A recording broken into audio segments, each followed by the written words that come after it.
एक ओंकार सतनाम करता पुरख निर्भय निर्वैर अकाल मूरत अजूनी सैभम गुर प्रसाद। गुरु नानक वाणी जपजी साहिब। आइए सुनते हैं जपजी साहिब को हिंदी, इंग्लिश और गुरमुखी में और उसके बारे में ग्रुप डिस्कशन। ਦੈਂਤ ਅਤੇ ਦੇਵਤਾ ਉਸਦਾ ਬਿਆਨ ਕਰਦੇ ਹਨ। ਕਈ ਦੇਵ ਪੁਰਸ਼ ਮੁਨੀ ਅਤੇ ਸੇਵਨ ਉਸਦਾ ਵਰਣਨ ਕਰਦੇ ਹਨ। ਕਈ ਜੀਵ ਉਸਦਾ ਵਰਣਨ ਕਰਦੇ ਜਾਂ ਕਰਨ ਦਾ ਯਤਨ ਕਰਦੇ ਹਨ। ਕਈ ਉਸਦਾ ਵਰਣਨ ਕਰ ਕਰਕੇ ਅੰਤ ਇੱਥੋਂ ਉੱਠ ਜਾਂਦੇ ਹਨ। ਜੇ ਪ੍ਰਮਾਤਮਾ ਆਪਣੀ ਰਚਨਾ ਨੂੰ ਕਈ ਗੁਣਾ ਵਧਾ ਦੇਵੇ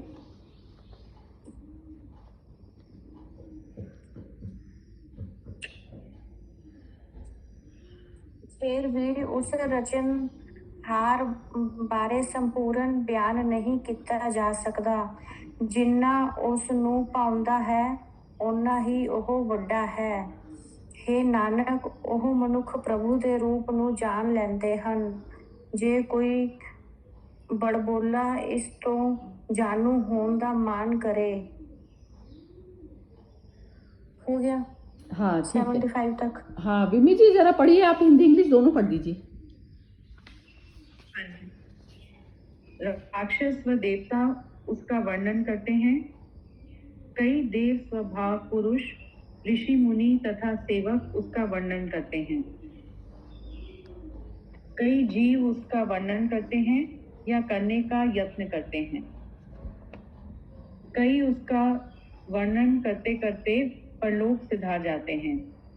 अगर परमात्मा अपनी रचना और विस्तृत कर दे फिर भी उस रचयिता के बारे में संपूर्ण वर्णन नहीं किया जा सकता। परमात्मा जितना चाहता है उतना ही वह विशाल है। हे नानक, प्रभु स्वयं ही अपने विशाल रूप को जानता है। अगर कोई मूर्ख व्यक्ति उसको जानने का घमंड करे तो उसको मूर्खों का महामूर्ख गिना जाना चाहिए। इंग्लिश पढ़ देती हूँ। The demons and the demigods, the spiritual warriors, the heavenly beings, the silent sages, the humble servants, all describe him. Many make efforts to describe him. Many speak about his virtues, but they leave the world before completing their task. If God increases his creation manifold, even then, no one will be able to describe him. He is as great as he wishes to be. Nanak says he alone knows his true form. If anyone falsely claims to know him, you can consider him the greatest of all fools. हाँ जी, तो चलिए कौन करेगा? आप ही करेंगी baby जी? ये नीलम जी तो अभी आपके बाद ही करेंगी।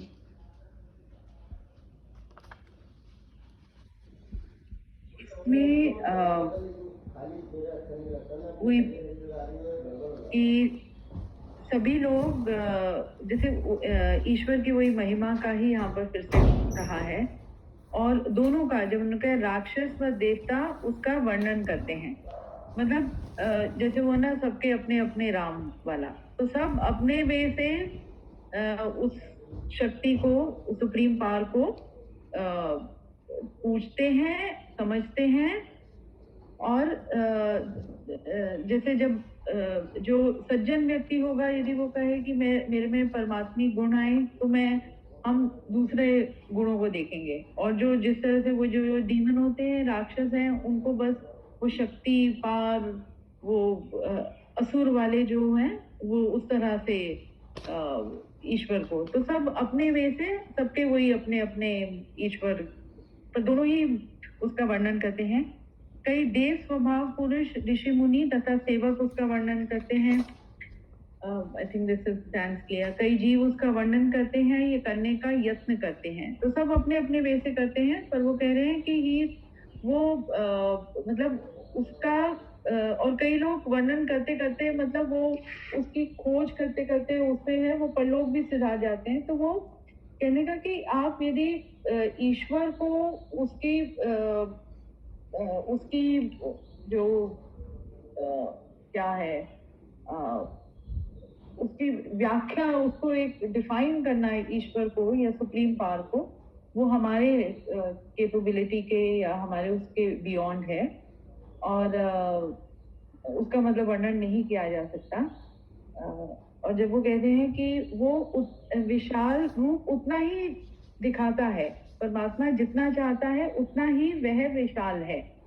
तो इससे मुझे है कि जब मतलब एक तरह का लेसन वो भी कि हम भी जब कुछ करते हैं तो हम जैसे उस तक ही हम अपना वो सीमित रहे, जैसे ना कि बहुत हम अपने भी व्याख्यान बहुत ज्यादा करने लग जाते हैं, मैंने कुछ अच्छा किया या वो किया। तो जैसे वही ईश्वरी गुण से इंस्पायर होते हुए कि जहाँ तक जो ठीक है किया है उसमें भी व्याख्यान की मतलब कहीं पर वो है ही नहीं जरूरत। और प्रभु वही स्वयं ही अपने विशाल रूप को जानते हैं, उनको वही डिस्क्राइब करना। और यदि कोई कहता है कि मैं उसको जान चुका हूँ या समझ चुका हूँ, तो वो अपने आप में उसका वो कहते हैं जैसे वही अहंकारी है। He is beyond description, he is beyond, his powers are beyond description. And we as जो भी एज ह्यूमन यही है कि हम एक्सेप्ट करते हुए उसको कि yes there is some power और वो उसके अनुसार ये सब कुछ चल रहा है, एक एक्सेप्टेंस और ग्रैटिट्यूड के साथ आगे बस चलते हैं।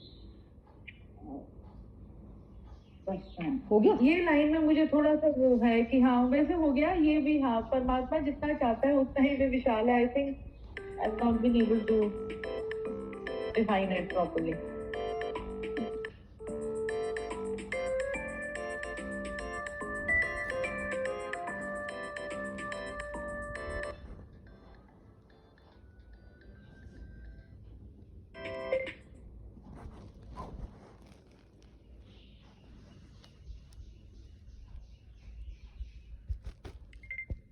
सरिता जी आउट हो गई क्या से? हाँ, मेरा वो कनेक्शन कट गया था। तो ये बिम्मी जी ने क्या बोला अभी? बिम्मी जी क्या चीज पूछी आपने? यही वाली लाइन है, ये मुझे थोड़ी सी क्लियर नहीं है कि परमात्मा जितना चाहता है उतना ही वह विशाल है। हाँ, परमात्मा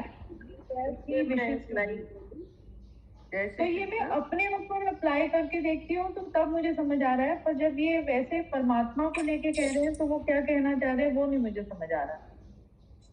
जय श्री कृष्णा। मैं एक लाइन बोलूं इसके ऊपर? हाँ जी बोलिए बोलिए। ये जो बिमी जी पूछ रही हैं ये इसका ना हिंदी में ट्रांसलेशन मेरे ख्याल से दूसरी तरह से हुआ है। पंजाबी देखो तो वो जैसा आपका भाव होता है उतना ही विशाल आपको परमात्मा समझ आता है या दिखता है। अपने भाव शुद्ध भाव है ना, जैसा आपका भाव है वैसा ही आपको परमात्मा दिखता है। इसका मीनिंग मुझे तो यही समझ आया। परमात्मा जितना चाहता है उतना ही वह विशाल है। ट्रांसलेशन ठीक नहीं लग रही मुझे, पंजाबी में पढ़ो जरा आप। नहीं, पंजाबी तो मुझे नहीं आती। He is a great as he wishes to be. हाँ, तो ये क्या है, जैसे वो कह रहा है ना, विश भी है उसकी इंग्लिश में, बल्कि ज़्यादा क्लैरिटी है। He is as great as he wishes to be. वह जितना चाहता है वो उतना विशाल है, ये चीज़ बता रहे हैं। तो जैसे एक संसारिक मनुष्य है, अब परमात्मा जो शरीर धारण करके आया है, परमात्मा ने ही सारा शरीर धारण किया हुआ है, सब सारे शरीर उसी के ही हैं, लेकिन हम भूल गए। हम जो लोग भूल गए और जिनको याद रह गई, तो याद रहते ही तो जब सब सारे ही भूतों में वही विचर रहा है, तो उसमें अलग, मुझसे अलग कुछ नहीं। तो ये हो जाती है जो बिम्मी जी ने भी अभी बोली है वैसे, तो उसमें जैसे एक्सेप्टेंस पूरी तरह से जैसे मेरे को एक्सेप्टेंस आ गई, हर जीवों का मेरे हृदय में वास हो गया। तो आप ये कह रहे हैं कि वो जितना चाहता है, चाहना मतलब ये हो गया कि जैसे मेरे अभी 5 बंदों को चाहती थी, बस 5 लोग थे मेरी लाइफ में, मैं उनको चाहती थी बस। लेकिन अब मैं जो है, मेरा जो दायरा है, जो मेरा घेरा है, वो मेरा बढ़ता जा रहा है। जैसे ही मेरे को उसके स्वरूप के दर्शन होने लग जाते हैं ना, पहले स्वयं के अंदर करने पड़ते हैं ना। स्वयं जो मौन अवस्था जो मेरी अपनी आती है ना, मन की जो मौन अवस्था आती है, तो मौन अवस्था में मेरे को अपने पहले स्वयं के अंदर दिखना पड़ेगा। तो जब दिखना पड़ गया तो उसमें मेरे को एक्सेप्टेंस फिर सारे जगत के लिए आ जाती है। कोई कितना भी बुरा से बुरा भी मनुष्य आ गया, बस वो भटका हुआ ही तो है। जैसे ही उसे अपने परमात्मा का स्वभाव पता चलेगा तो वैसे वह भी मेरे जैसा हो जाएगा जैसी मैं हूँ। तो ये एक्सेप्टेंस आ जाती है। तो ये चीज़ उसके उस पर ही बोल रहे हैं। तो ऋषि मुनि ये सब जो चीज़ें भी जो बोल रहे हैं ना, तो ऋषि मुनि ये सब गा तो परमात्मा को ही रहे हैं। कोई एक हाउसवाइफ है, वो अपने बच्चे को गा रही है, तो गा तो वो परमात्मा को ही रही है, क्योंकि उसको बच्चे को देख के शांति मिलती है। अभी उसका जो दायरा है प्रेम का, वो सिर्फ बच्चे तक सीमित है। जैसे ही मोह जब हमारा को सारे संसार के साथ में मोह हो जाए, तो वो मोह का दायरा विस्तृत हो गया ना, तो वही प्रेम में कन्वर्ट हो जाता है। मोह ही तो प्रेम बन जाता है। तो वो मोह और ये जो सारी चीज़ें हैं, वो सिर्फ ईगो की मैन्युफैक्चरिंग है। तो ईगो जब तक रहती है तो उसमें हमारे कुछ बंदे रहते हैं, और जब ईगो ही विशाल हो जाती है तो वो अहम ब्रह्मास्मि बन जाती है। यही है इसका तीनों चारों पांचों सब सारे श्लोक का मतलब यही है। और वो जो होता है ना, जब मैं ही एलिमिनेट, मैं ही गायब हो गई, ढूंढते ढूंढते मैं ही गायब हो गई, तो वो ही रह गया ना। मैं ही गायब इस तरीके से हो गई ना, जब मैंने उस शरीर के साथ में अपना आइडेंटिफिकेशन खत्म कर दिया, तो मैं ही मैं रह गई बस। तो वो रह गया, या सिर्फ मैं ही मैं सारे भूतों में हूँ। तो ये दोनों तरीके से आप मैं कह लीजिए या तू कह दीजिए, तो एक ही बात है। तो ये वाला जो है दायरा आना पड़ता है, और उसके बिना है नहीं। उसके बिना हम परम वाली जो अचल शांति है ना, अचल शांति में तभी स्थापित हो सकते हैं जब एक्सेप्टेंस हो जाती है हमारे को सारे जगत के लिए। हाँ जी, मेरे ख्याल से तो आ गया होगा समझ में। हाँ जी मिमी जी, जरा बोलिए इससे क्या समझ में आया? इसी लाइन का जो नीलम जी भी कह रही थी, मुझे थोड़ा वो लगा कि हाँ वो मतलब ठीक है बिल्कुल, कि जिस भाव से आप उसको चाह रहे हो, वो उतना आपको मतलब उसकी कृपा आप पर उतनी ही वो, मतलब वही जितने जब आपने उसको बुलाया, जैसे वो है ना, वो कहते हैं कि तूने मुझे कृष्ण से पूछा गया, तो मतलब तूने मुझे बुलाया नहीं, तो मुझे एक बार बुला तो मैं तेरे साथ ही खड़ा हूँ। तो जिस भाव से तुमने उसको बुलाया, तो वो उतना ही उस समय वो विशाल है, वो तुम्हारे वो मतलब तुम्हें क्या कहते हैं, वो हेल्प करने के लिए ये तुम्हारे साथ ही खड़ा है। नहीं, वहीं पर वो शायद तो देखता, और उसका फर्क आ गया कि जिस भाव से आप उसको बुला रहे हो, वो तुम्हें देने को बहुत कुछ तैयार है।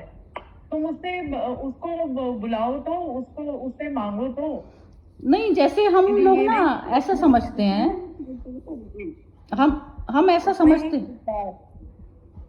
हम ऐसा समझते हैं कि जैसे अब उसको बुलाना क्या होता है। जैसे एक प्रैक्टिकल वे में यदि समझा जाए, तो उसमें बुलाने में बाधा किसकी आ रही है? मेरी अपनी तो आ रही है।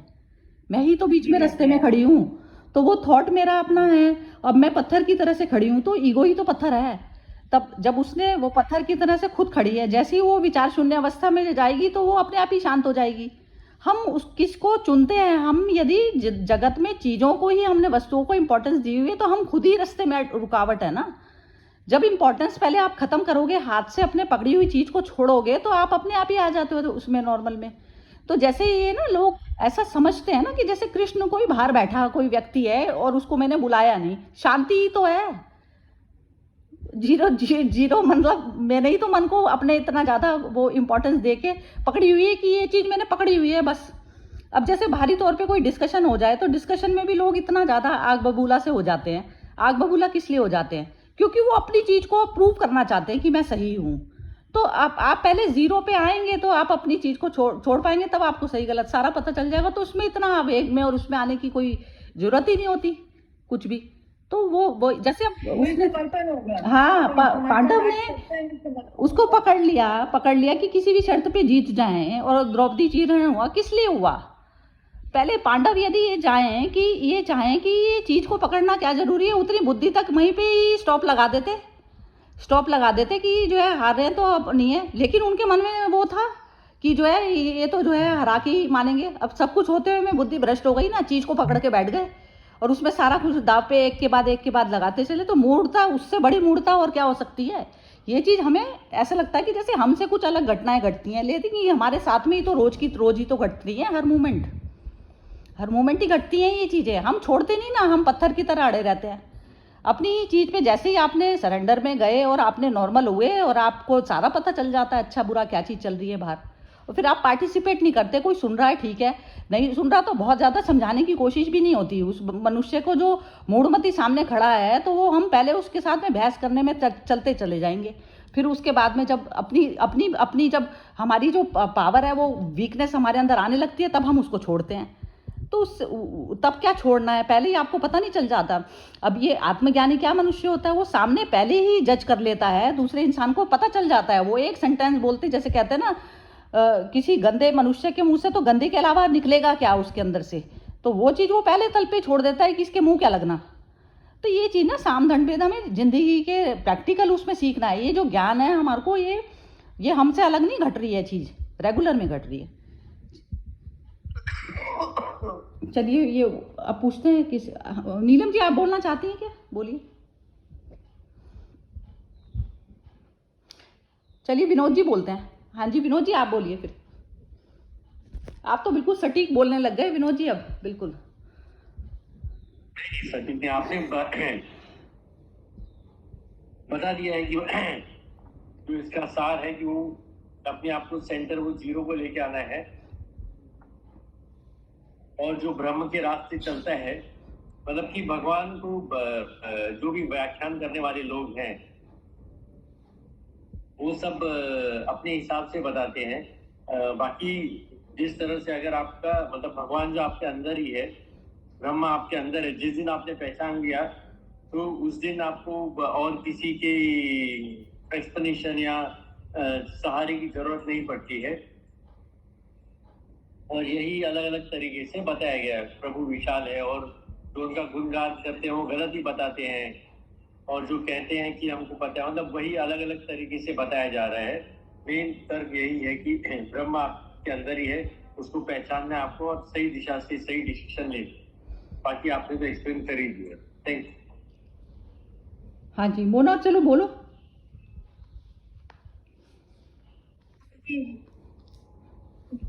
मतलब सब में बोल दिया तो ऐसा कुछ लग नहीं रहा कि कुछ बोलूं। फिर भी अपने आप में से रिपीट करो। ध्यान आया। हाँ जी, वो गीता में जो भगवान ने बोला है कि जो जिस भाव से बचता है मैं उसको वैसा ही दिखाई देता हूँ, तो वही इसमें आया है। इसमें मुझे वो चीज लगी, जैसे हर कोई किसी भाव से भगवान को खोजने का प्रयत्न करता है, कोई किसी भाव से, जो जिस भाव से करता है भगवान उसको वही रास्ता दिखाते हैं। हाँ इसको जरा ये नीलम जी आप एक्सटेंड कीजिए। भावना होती है। हाँ ये नीलम जी बताएंगे अब इसके बारे में। हाँ ये जो मोना ने बोला, नीलम जी जरा इससे रिलेटेड जरा आप करिए, अनम्यूट करके बोलिए। जय श्री कृष्ण। ये उसी लाइन पे जो विमी जी की लाइन है ना, जिसमें विमी जी थोड़ा पूछ रही थी, उसी लाइन पे बोला है। इसकी हिंदी इंग्लिश दोनों की ट्रांसलेशन में भाव बदल गया है। जो पंजाबी में लिखा है जेवदू भावे तेवदू होई, मतलब जो आपका भाव होता है वही आपके सामने प्रकट होता है, वही आपके ऊपर कृपा होती है। इस लाइन पे तो यही मेरे को समझ आया है। बाकी जो हमने 4-5 लाइनें जितनी भी करी हैं वो सबका मीनिंग ये है कि हर कोई अपनी अपनी तरह से भगवान को डिस्क्राइब करना चाहता है, और वो इतना विशाल है कि जो भी कोशिश करता है वो मूर्खों का भी महामूर्ख है, उसको डिस्क्राइब आप नहीं कर सकते, उसको अपने अंदर ही ढूंढना। हाँ मैं ये कहना चाह रही हूँ कि ये जो हम लोग बोलते हैं ना कि हम अपने हिसाब से जो हम बोल रहे हैं कि मैं अपने भाव के हिसाब से बोलता हूँ, मैं अपने भाव के हिसाब से, मैं ये कहना चाह रही हूँ जब हम भजते हैं ना तो हम किसको भज रहे हैं, हमारा मन किसको भज रहा है। हम मैटर पहले ये देखें अपने मन के अंदर कि हम किसको भज रहे हैं। हम पैसे को भज रहे हैं, बच्चे को भज रहे हैं, या संसार के फ्रेंड्स को भज रहे हैं। तो जब तक हम संसारिक चीज हमारी भजने की वस्तु है तो हम जीरो पे नहीं गए। तो जीरो पे जाना उसका है, जब जीरो पे आप चले जाते हैं तब परमात्मा को भजना हुआ, क्योंकि आपने परमात्मा की जगह किसी वस्तु को दे दी। ये होता है भजना। तो अब ऋषि मुनि अपने हिसाब से भज रहे हैं, वो बताने की कोशिश कर रहे हैं। एक संसारिक मनुष्य बता रहा है कि ऐसा होता है परमात्मा, वो क्या कर रहा है, उसके मन में छवियां परमात्मा उसकी बैठी हुई हैं, संसार की या वस्तुओं की, किसी भी चीज की बैठी हुई हैं। एक रुमाल तक की भी यदि आपके मन में छवि बैठी है ना, तो आप रुमाल को भज रहे हैं, ना कि आप परमात्मा को भज रहे हैं। परमात्मा शून्यता का नाम है। जब हम शून्य मौन से कोई भी चीज ऑपरेट करते हैं तो तब हम परमात्मा को भजना का, नहीं तो ईगो अपने आप को भज रही होती है। अपने आप को भजना ये है कि मैं जो सही मान रही हूँ उस समय मैं अपने आप को भज रही हूँ, वो ईगो की पूजा हो रही होती है। मेरे जो विचार हैं वो चीज़ है, वो उस चीज़ को मैंने ज़्यादा महत्व दिया हुआ है, मैं उस तरीके से कर रही हूँ। जितने भी रिचुअल्स हैं, ये सब चीज़ें हैं, ये सब इंसान ईगो को ही तो भज रहा होता है। वो कह रहा परमात्मा इसमें बैठा है, परमात्मा उसमें बैठा। परमात्मा किसी में भी नहीं बैठा, मैं खुद क्रिएटर हूँ, मैं जिसमें बैठाऊंगी उसमें बैठ जाएगा परमात्मा। तो अब शून्य, जब ईगो शून्य होएगी तो तब परमात्मा का नाम बजा जाता है। तो वही है चीज़, अपने आप को हटाना है, ना कि अपनी मान्यताओं को पुष्ट करना।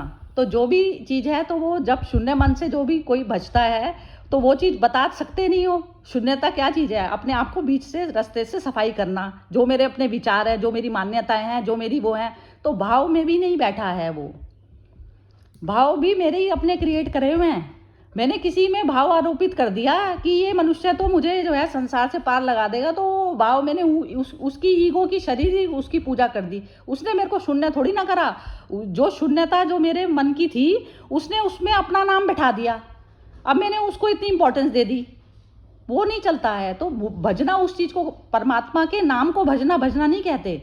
भजना उसको कहते हैं जिसमें मेरी हर क्षण क्षण जो मेरी सांस जा रही है, उस चीज़ को भजना कहते हैं। हाँ जी, चलिए बिम्मी जी आप बोलिए, फिर कंक्लूड करते हैं। हाँ जी, हाँ, इसमें वही जो नीलम जी ने भी कहा, मोना ने भी, कि वही और वो शुरू में जो आया राक्षस और देवता का, तो सब वही है, अपने अपने वे से उसको, मतलब हमने ईश्वर को एक मोल्ड में डाल दिया, हम अपने अपने वे से उसको भज रहे हैं। पर जब हम वो कह रहे हैं कि ये जो आखिरी लाइन है कि यदि क्या है वो लाइन, अगर कोई मूर्ख व्यक्ति इसको जानने का घमंड करे तो उसको मूर्खों का महामूर्ख गिना जाना चाहिए। तो मतलब यदि कोई कहे कि उसको आप उस ईश्वर को उसमें एक तरह से वो उसमें कन्फाइन कर सकते हो या उतने में डिफाइन कर सकते हो, तो वो महामूर्ख है, क्योंकि वो तो मतलब सबके लिए है, और वही वो शून्य लेवल पर ही। जब आप शून्य लेवल पर हो तो वो वाला ईश्वर है। मतलब जब हम एक वो जब राक्षस जिस तरह से सोच रहा है वो एक तरफ झुका हुआ है, जब जो देवता लोग उसको जैसे जो हैं वो उस वे से सोच रहे हैं, तो वो दूसरी तरफ झुके हुए हैं।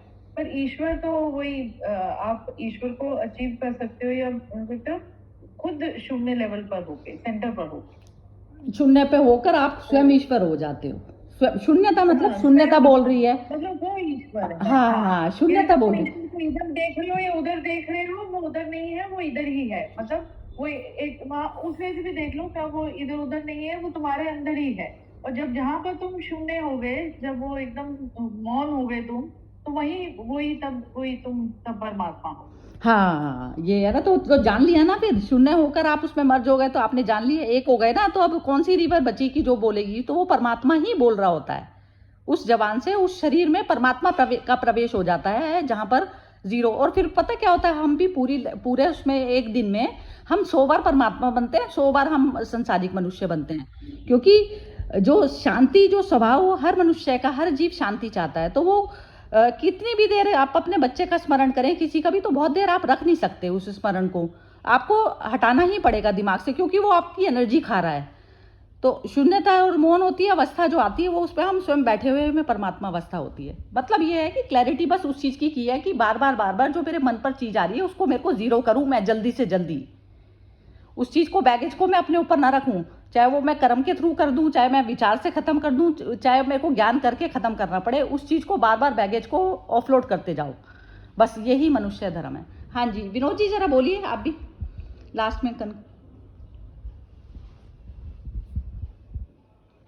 जी बिल्कुल सही कहा आपने, मतलब वही सेंटर को जीरो करना है और ईगो को निकालना है, बस वही एक सही तरीका है और उसी की तरफ जाना है, प्रयास करना है उधर, वही करने के लिए वही जीवन का मूल है।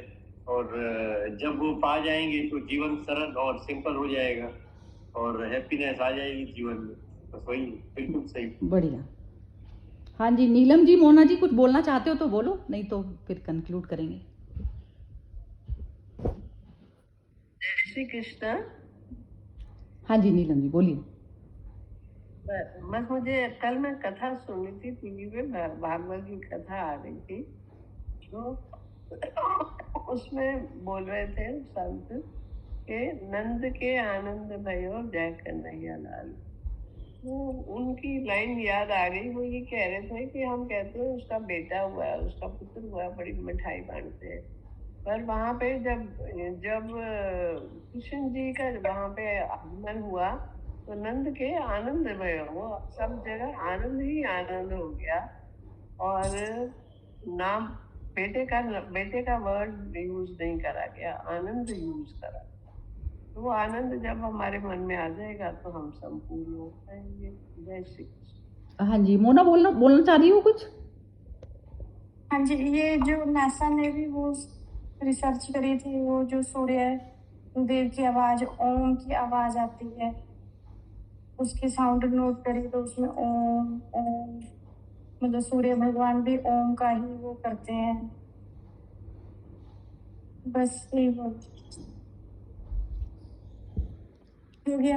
हाँ नहीं वो तो मैं समझ गई तुम्हारी बात तो, लेकिन वो सेलेस्टियल साउंड कहते हैं ना, एक्चुअली कोई भी साउंड जो वही है मेरी मन के मौन अवस्था को जो खत्म कर लेके जाती है ना जहाँ पर, तो वो चीज ही कही जाती है। तो गीता में भी ओम शब्द का, ओम का कहते हैं ना, जैसे ओम का आगे पीछे उसका कुछ नहीं लगा, उसके साथ याद नहीं अटैच है आपकी कोई भी। जैसे आप किसी संसारिक व्यक्ति को याद करते हो तो उसके साथ में आपकी को स्मृतियां आती हैं, तो ओम ऐसी चीज है कि ओम का कोई भी मीनिंग नहीं है, इस कारण फिर वो आपको शून्यता में लेके जाता है। तो वो जप भी तब तक बताते हैं जब तक आपको संसारिक चीजों से हटना पड़ता है, हटने के लिए जप बताया जाता है। लेकिन ये ना हो कि जप ही आप फिर आप जप को पकड़ लें, मतलब जो मेरे को क्योर करने आया तो मैं उसको ही मैं पकड़ के बैठ जाऊं, तो उसमें भी तो वाणी क्या हो गया ना, एक्सरसाइज जो हो गई वाणी की हो गई, तो वाणी भी वहाँ साथ नहीं देती है, वो भी थक जाएगी। तो वो भी हमारी एक तरीके से वो हमने वो हैंडीकैप है, मतलब जो एक विनोद जी ने जो बोली ना बात की इंडिपेंडेंट हो जाते हैं हम, तो इंडिपेंडेंस ऐसी कि अब मेरे को म्यूजिक से मैं अपने आप को शांत करती, ना मैं किसी पर्सन से मिलके शांत करती, शांति मेरा अपना स्वभाव है, तो मैं उसमें स्थापित स्वयं हो गई। वो अवस्था आनी चाहिए। नॉलेज भी मुझे शांत नहीं करती, नॉलेज किसकी क्या लेंगे, मन की नॉलेज हमारे को खुद स्वयं होती है, पता होता है हमें यही चीज़ है, जब के ऊपर डिपेंडेंट नहीं होना। हाँ ये चीज़ है। चलिए ठीक है, वो समझ आ गई। चलिए ख़त्म करते हैं आज का सेशन। बहुत अच्छा सुंदर सेशन रहता है ये डिस्कशन। एक्चुअली क्या है, मैंने ऐसा बहुत लोगों के साथ में ये देखी चीज़, जो लोग पंडित वाले प्रोफेशन को भी करते हैं ना, जैसे कई बार हमारे घर का थोड़ा माहौल ऐसा था, तो उसमें उनसे तो वो लोग ना शास्त्रों को लेके, तो शास्त्र जिसने मन का अपने आप स्वयं नहीं पढ़ा, तो कितने बाहर के आप शास्त्र पढ़ लो, वो कोई आपको ईजी थोड़ी ना करेंगे, वो तो और कंडीशनिंग में जो है हमें बांध देते हैं। तो ऐसा जो अपना ये जो 4-5 लोगों का हेल्दी डिस्कशन होता है ना, ये सबसे ज़्यादा मैटर करती है, क्योंकि हमारे मन पे जो भी बोझ आ रहे हैं ना, हम रेगुलर तौर पे अपने आप को देखें, उसको ज्ञान से कर्म से, भक्ति है कि जीरो की भक्ति, तो उसको भक्ति योग से उसको ख़त्म करें, यही चीज़ है। चलिए ठीक है, ख़त्म करते हैं आज का। जय श्री कृष्णा। डेली क्लीनिंग हो रही है। हाँ। जय श्री कृष्णा।